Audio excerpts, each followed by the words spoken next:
Bueno, entonces estos son los fármacos que van a actuar a nivel del... Acá vamos con lo que tiene que ver con la síntesis de proteínas. Bueno, esto lo menciono porque anualmente, cada 2 años sale estas guías Sanford del tratamiento antimicrobiano, según las enfermedades y tantas cosas más, ¿no? Esto más para cuando vean clínica. Entonces por ahí ven, bueno, te pone cuadritos así, de infecciones, por ahí uretritis, endocarditis, faringitis, bueno, varias infecciones, el germen frecuente de esas infecciones y el tratamiento que se suele dar para las mismas. Entonces por ahí vemos tratamiento primario, alternativo, por ahí tenemos cetrazona. ¿Para qué les pongo esto? No para que se aprendan que el tratamiento es con tal fármaco, no, sino para que vean que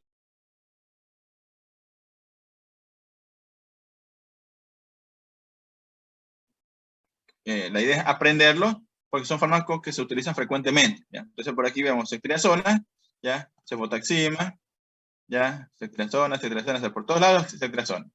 Acitromicina, que eso lo vamos a ver en la próxima clase, también fármacos frecuentes que se suele utilizar. Trimethoprim sulfa, ya veremos posterior, la próxima clase, eritromicina igual.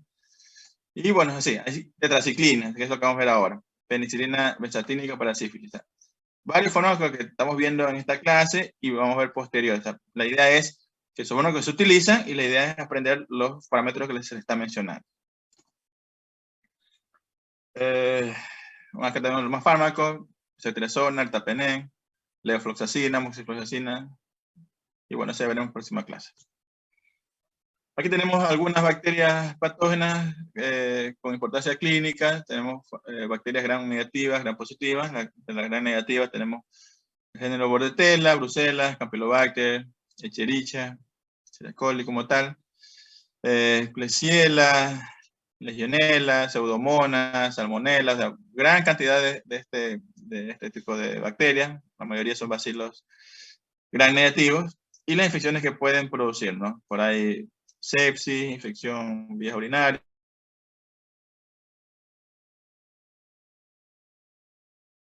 el cólera, las las bacterias gram positivas, Clostridium, Mycobacterium, Staphylococcus,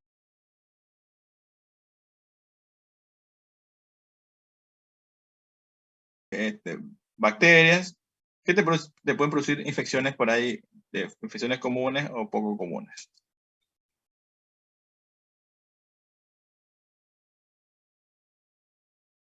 Familia farmacológica y ejemplos de los fármacos que se utilizan según el grupo farmacológico y por ahí a qué infecciones se los...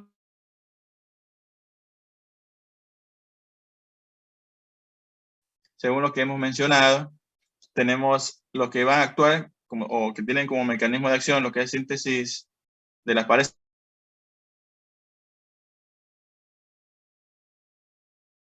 Penicilina, piperacilina, ¿ya? Tenemos un grupo de la cefalosporina que también tienen el mismo mecanismo de acción. Tenemos la vancomicina que está por acá, y bueno, todo tiene que ver con la síntesis de la pared celular, ¿ya? Entonces por ahí no hay que perderse con esto, ¿ya? Entonces le menciono porque a veces se confunden con esto y después el examen van con cero, o sea, porque se confunde con algo que ya se queda mencionado previamente, ¿ya? Ah, ya, una cosa a mencionar nada más. Ojo con el asunto del segundo parcial, porque hay personas que tienen ya 9 por ahí, o sea, por ahí tienen que asegurar y listo, no hay problema. Pero el supletorio es todo desde el primer tema hasta el último tema, o sea, todo, ¿ya? Así que ojo con eso porque si no aseguran el segundo parcial, se le va a complicar con todo lo que es la materia, porque es bastante, ¿ya? Así que ojo con eso, nada más. Más que todo por las personas que tienen creo que 7 por ahí, entonces tienen que volver a sacar 7 para aquello. De consideración nada más para que no minimicen la materia. Así que ojo con eso para que saquen la nota aproximada. ¿Ya? Bueno, aquí tenemos lo que actúa a nivel de la membrana celular. Dice que este cuadro está bastante interesante porque menciona según mecanismo de acción. Glucopéptidos, perdón, las polimicinas a nivel de la membrana celular. Y lo que tiene que ver con la síntesis de proteínas, ya, bacteriana. Ya, entonces aquí tenemos la tetraciclina, aminoglucósidos, ya, que son los que vamos a ver ahora, macrólidos, lincosamidas, y bueno, clorafenicol también vamos a ver ahora. Ya también veremos en la próxima clase lo que tiene que ver con la síntesis de ADN, las quinolonas, y lo que tiene que ver con la síntesis del folato bacteriano, que son las sulfas. ¿Ya? Creo que eso es lo que vamos a ver en total de estos tipos de fármacos antibióticos.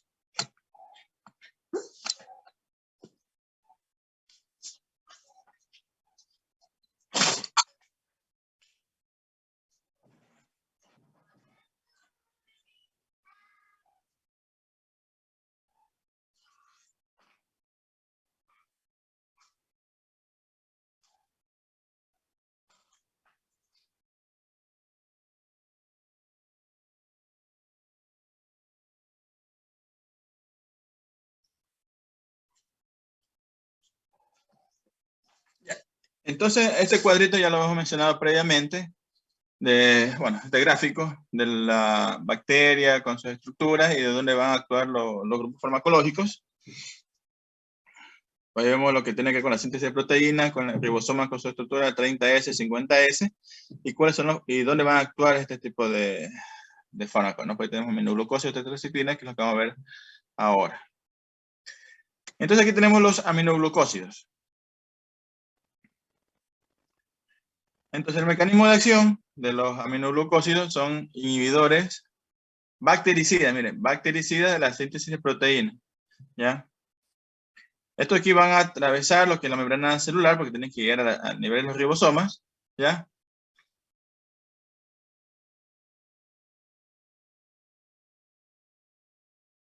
Por el transporte activo dependiente de oxígeno, o sea, prácticamente dependen del transporte de oxígeno para que puedan trasladarse, digamos, como tal.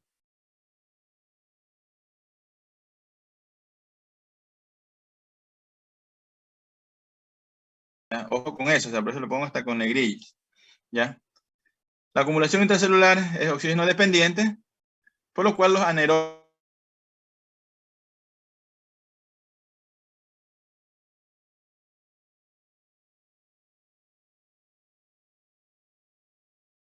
¿ya? Entonces, oxígeno dependiente como tal.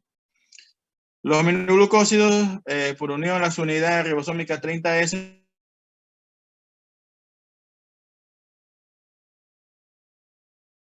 del ARN mensajero y por ende tiene su efecto bactericida, ¿ya?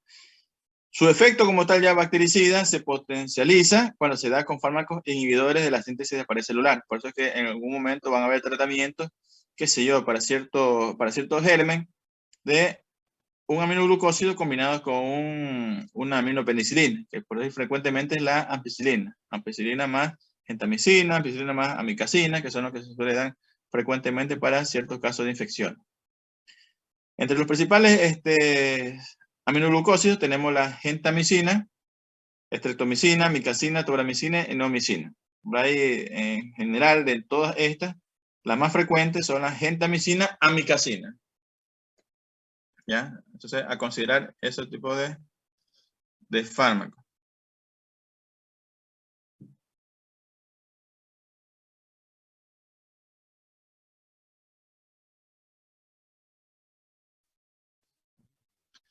Pueden mencionar varias clasificaciones, por ejemplo, naturales semisintéticas, naturales la estreptomicina.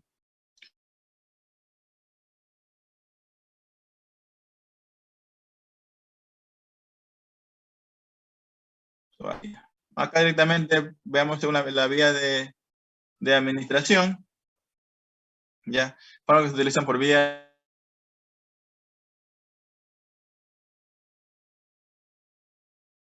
parte de algunas pomadas, algunas cremas, lo que es la neomicina, canamicina, y otros por vía parenteral, lo que es la estreptomicina.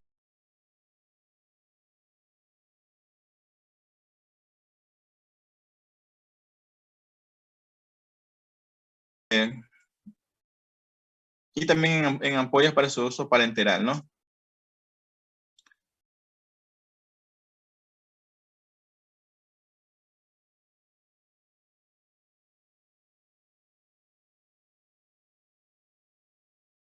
Ya.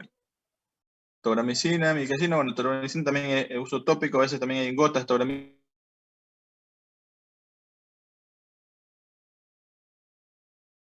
Ya, común en las bacterias gram positivas, ya, porque aquí interviene directamente lo que son los plásmidos como tal, y bueno, este lo otorga es un mecanismo de resistencia contra este tipo de grupo farmacológico, ya.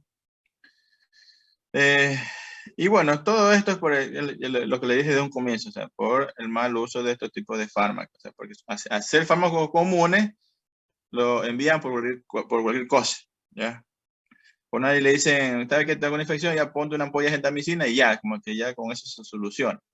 ¿Ya? Entonces, por ahí gana resistencia y vienen las complicaciones después. El espectro es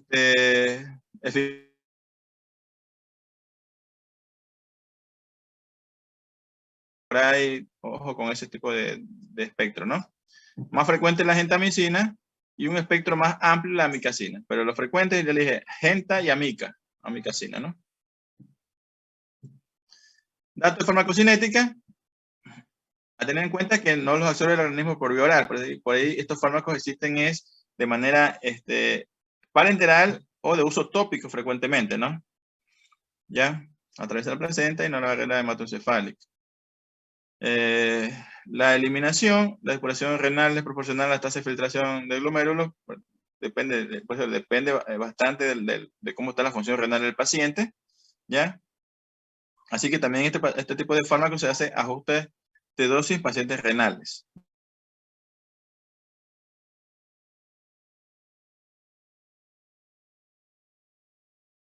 ¿Ya? Tener en cuenta eso. ¿Ya? La vida media de eliminación de 2 a 3 horas, ¿ya?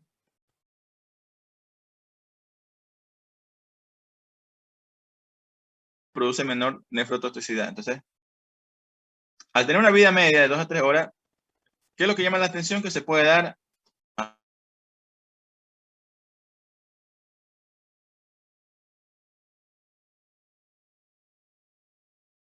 de la vida media del fármaco, ¿ya? Y bueno, esto, digamos como que le mantiene un efecto más prolongado del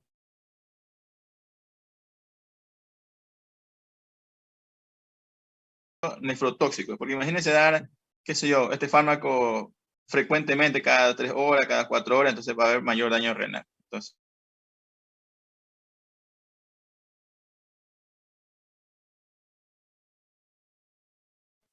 su efecto como tal se mantiene durante un tiempo, luego de la concentración ha caído por debajo de la concentración máxima inhibitoria, ¿no?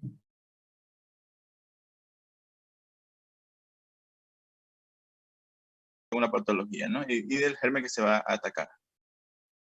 Aquí tenemos según el efecto como tal y el efecto postantibiótico posterior una vez que cae por la concentración mínima inhibitoria, ¿no? Entonces se mantiene ese efecto postantibiótico y bueno, dura un poco más después de haber ya durado el fármaco como tal, ¿no? Aquí ya prácticamente se cortó y se mantiene el efecto postantibiótico. Entonces por ahí, efecto postantibiótico de los aminoglucósidos, ¿ya? Uso tópico, intravenoso, intramuscular, ¿ya? Y acá tenemos lo que es la administración, como ya le dije, uso intramuscular intravenoso, amica, gentamicina, tobramicina también. Ya también tenemos otro tipo de fármaco también en gotas por ahí para nivel ocular, frecuentemente tobramicina y gentamicina o en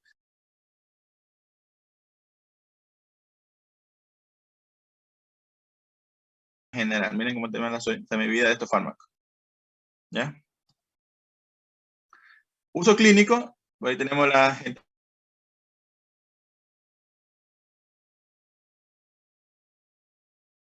coli, Enterobacter, Klebsiella, Proteus, Pseudomonas, prácticamente gran negativos. Y por otro fármaco como la streptomicina, se aplica en esquemas para tuberculosis, ¿ya? Y la neomicina por ahí se utiliza solamente de manera tópica, ¿no? Por ahí ustedes tendrán algún momento ver alguna cremas por ahí que vienen con antibióticos, y por ahí entre sus componentes menciona neomicina. Por eso es que solamente está limitado a uso tópico. ¿Ya?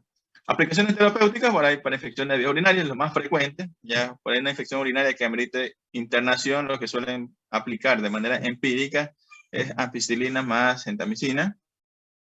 ¿Ya? Para infecciones de vías urinarias, por Escherichia coli, neumonías hospitalarias, por aerobios gram negativos, casos de peritonitis. Bueno, mencioné para infecciones de vías urinarias complicadas, por una pielonefritis combinado con beta-lactámico, para casos de meningitis, y bueno, o sea, y también para el tratamiento combinado para la endocarditis. Ustedes vieron que en el tratamiento de la endocarditis también van los aminoglucósidos. Así que por eso es que le pongo los cuadritos que son de uso común. Casos de pielonefritis, aminoglucosis, ¿no? Efecto bactericida. Ya, no en los anaerobios.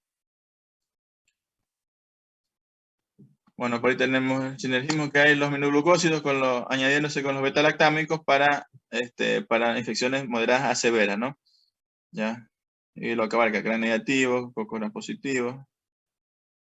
Ojo con eso. ¿Cuál es el punto a tener en cuenta de los aminoglucósidos? Efectos tóxicos como tal. Entonces, todo depende de la dosis que se utilice, y por eso también hay que tener en cuenta también el paciente también el cual se va a utilizar. Porque si el paciente ya tiene daño renal y no se controla eso y le damos una dosis alta, podemos producir mayor daño renal. Entonces, el principal efecto como tal es la nefrotoxicidad, porque te va a producir una necrosis tubular aguda. Entonces, miren la incidencia de 6 a 7% como tal. Entonces, si mencionamos de 6 a 7%, quiere decir casi, podemos decir casi 1 de 10 pacientes, digamos, como tal, te puede hacer un tipo de alteración. Ya, casi un paciente ya. O 1 de 20, ni tanto así, ¿sabes? Así 1 de 10 pacientes te puede producir un efecto como tal, si es que no se controla aquello. ¿Ya? Ten en cuenta que la dosis una vez por día te disminuye el efecto tóxico en el riñón. ¿Ya? También te va a producir daño la ototoxicidad, una disfunción auditiva y vestibular, una incidencia un poco menor de 2 a 3%, ¿ya? Que no puedes, no ser totalmente reversible, ¿ya?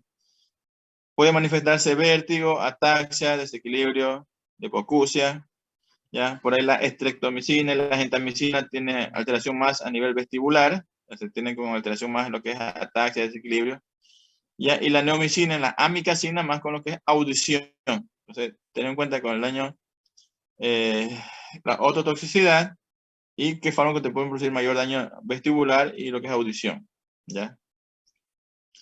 Y bueno, también te pueden producir dermatitis de contacto, más que todas las que son de uso tópico. Por ahí ponen frecuentemente con la neomicina, porque son bastantes cremas que ya vienen con este tipo de fármaco que es la neomicina.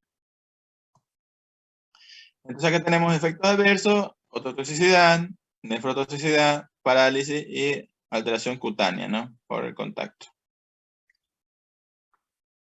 Los aminoglucósidos son bactericidas con efectos postantibióticos importantes, prolongados, ¿ya? Directamente a nivel de la síntesis de proteínas. Prácticamente farmacocinética no se digamos por vía oral, se utilizan por vía parenteral, intramuscular, intravenosa. Tener en cuenta la función renal de estos tipos de fármacos, ¿ya? Y tóxico, ¿no?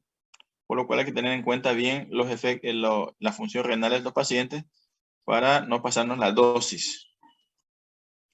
¿Ya? Entonces, esto es como resumen de la aminoglucosa. Yo les dije que es bastante corto. Entonces, ¿qué es lo que importa? Mecanismo de acción, dónde actúa, ¿ya? Si son bactericidas o bacteriostáticos, ¿ya?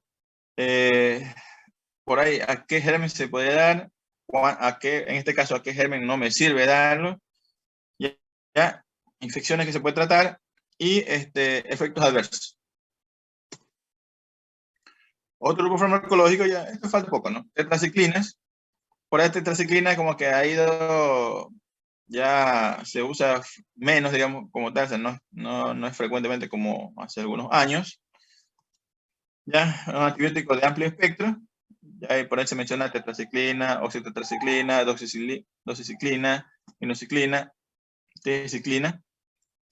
Mecanismo de acción, igual que los aminoglucósidos, ya, es decir, inhibe la síntesis de proteínas, pero son bacteriostáticos. O sea, por ahí el punto de tener en cuenta es que son bacteriostáticos. ¿Ya? Y bueno, aquí tenemos el ribosoma con las unidades 50S, 30S, y aquí hacemos el énfasis con la tetraciclina, ¿no? Farmacéutica, una buena absorción oral. El resto de las que forman parte es incompleta y bastante irregular. Entonces, por ahí a tener en cuenta. Y la leche y antiácidos se disminuye en la farmacocinética. Entonces, por ahí, con el estómago vacío, la asmática aumenta de la tetraciclina, pero con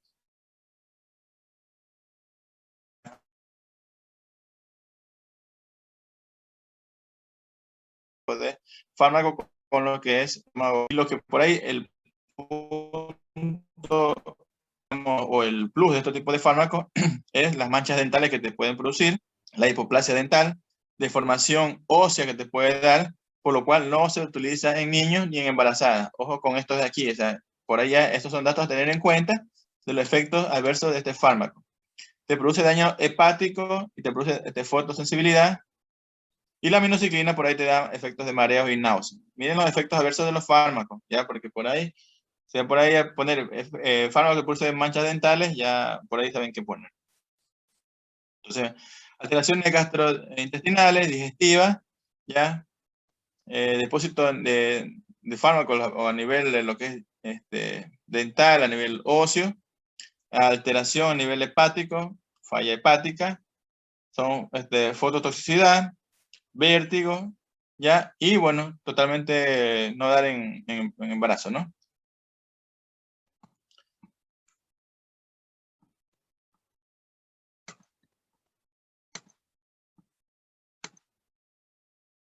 Ya. Entonces aquí tenemos que la tetraciclina, por ahí ciertos datos a considerar que cayeron en desuso debido por la resistencia. Antes era bien común este tipo de fármacos, pero bueno, ya de ahí es que han quedado rezagados.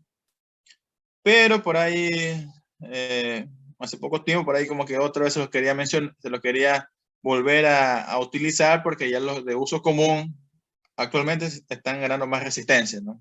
Que son las cefalosporinas y los aminoglucósidos. Ya, pero antes sí se utilizaban frecuentemente, ¿no? Por ahí ¿en qué momento se lo utilizaba? Por ahí para infecciones por clamidia, como antimicrobiano de segunda elección, enfermedades respiratorias, neumonía, ¿ya? Pero bueno.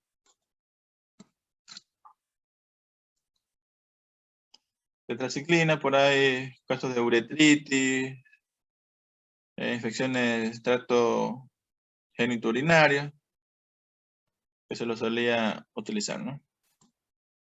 Tenemos la tinción oscura, ya, o las manchas dentales por la tetraciclina.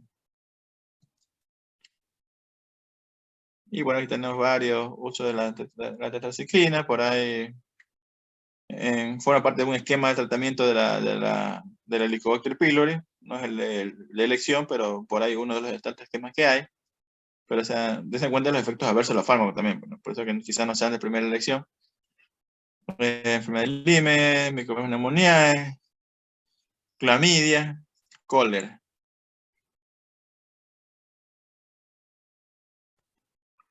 Administración de la tetraciclina por ahí en vía oral, ya les dije que depende bastante de si está con alimento o no, el vaciado del estómago, y también el uso parenteral intravenoso intramuscular.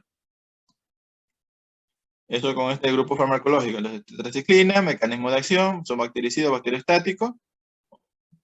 ¿Cuál de las dos es?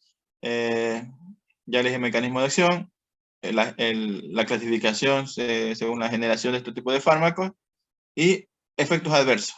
¿Ya? ¿Y para qué tipo de infecciones se lo da? Y bueno, ya para terminar la clase del día de hoy, tenemos el último grupo que es el cloranfenicol, ¿ya? Cloranfenicol, el mecanismo de acción es la inhibición de la síntesis de proteína, ¿ya? Ya, cloranfenicol, ya casi ni se escucha.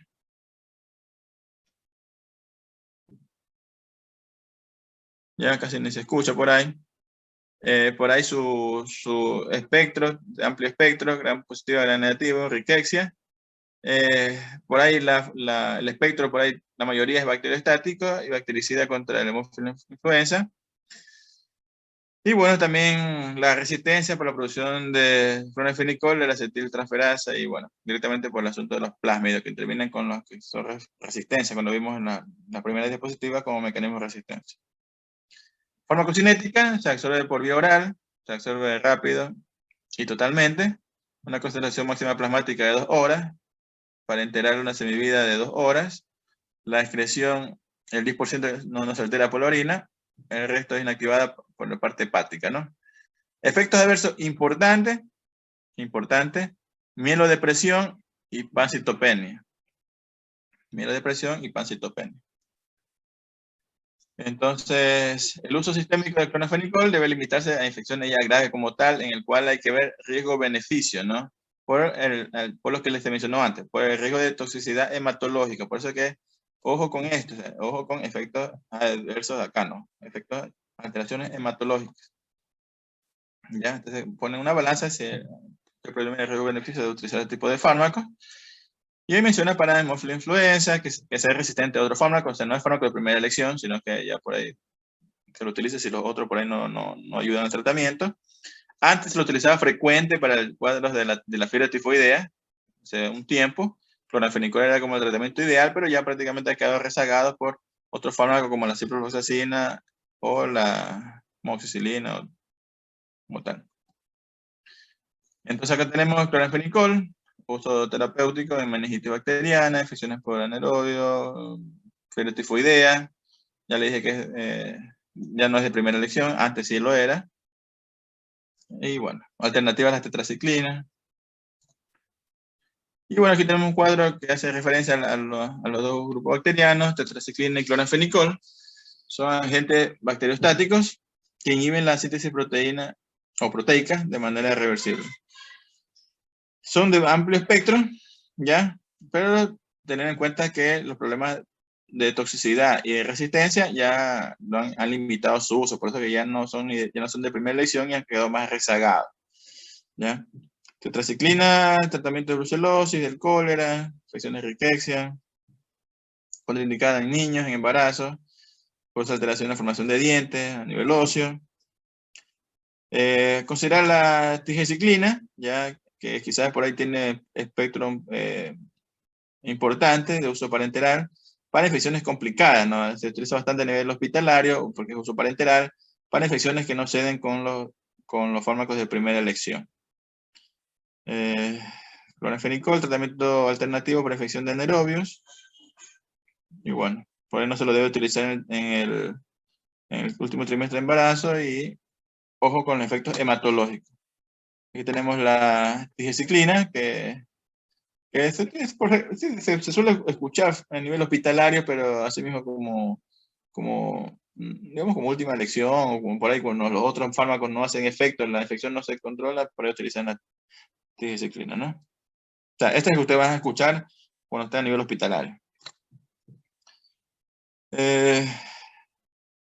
Y bueno, aquí tenemos, por decirlo, los que actúan sobre la síntesis de proteínas. De hecho, lo que vimos hoy, tetraciclina, bacteriostáticos de amplio espectro, bueno, que se aumentaron la resistencia de los mismos, alteraciones gastrointestinales que son frecuentes. Y bueno, no utilizarse en niños ni mujeres embarazadas, cloranfenicol, bacteriostático de amplio espectro. Tener en cuenta los efectos hematológicos, aminoglucósidos en general, por vía parenteral, no sirven por vía oral, no sirven contra anaerobios, ¿ya? Y efectos adversos nefrotóxicos y ototóxicos, ¿ya? Bueno, esto está ahí. Lo que son macrólidos, lincosamidas y lo demás, linezolid, eso veremos en la próxima clase. Bueno.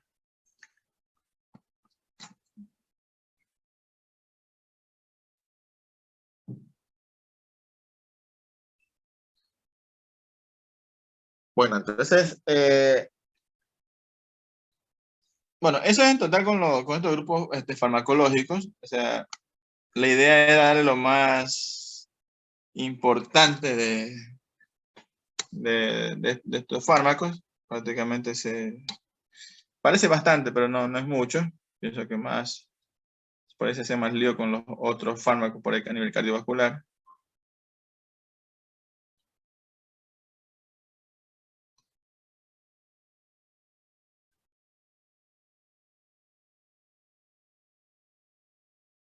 ¿Ya?